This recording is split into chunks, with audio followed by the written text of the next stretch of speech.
Election commission Sindh में सियासी भर्तियुनि जा तफ़सील तलब करे वरिता आहिनि। इलेक्शन कमीशन जे ख़त खां पोइ चीफ सेक्रेटरी समूरनि खातनि कमिश्नर्स ऐं डीसीएस खां तफ़सील घुरी वरिता आहिनि। समूरा लाॻापियल ऑफिसर्स सिंध में थियल सियासी भर्तियुनि जा तफ़सील जल्द खां जल्द मुहैया कनि, ख़त में ॼाणायो वियो।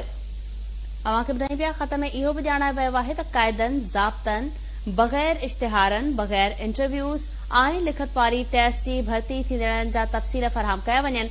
अपडेट्स मालूम कंदासीं। लाइन ते मौजूद आहे चीफ रिपोर्टर वहीद राजपर। जी वहीद।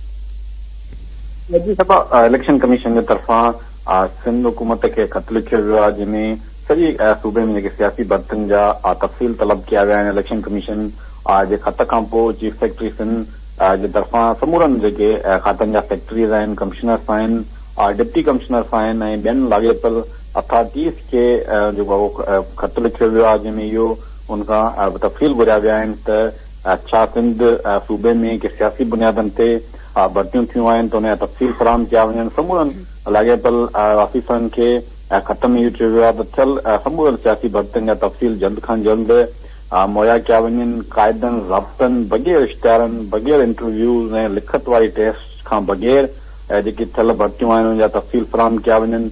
इलेक्शन कमीशन जे तरफ़ां जेको शिकायतुनि जे बुनियाद ते इहो ख़त असांजे चीफ सेक्रेटरी खे लिखियो वियो आहे त असांखे शिकायतूं मिलियूं आहिनि त सिंध में सियासी बुनियादनि ते भर्तियूं थियूं आहिनि।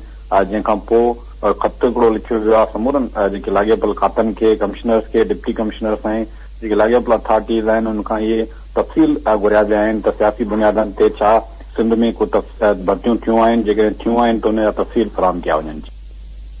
वहीद राजपर अपडेट करण लाइ महिरबानी।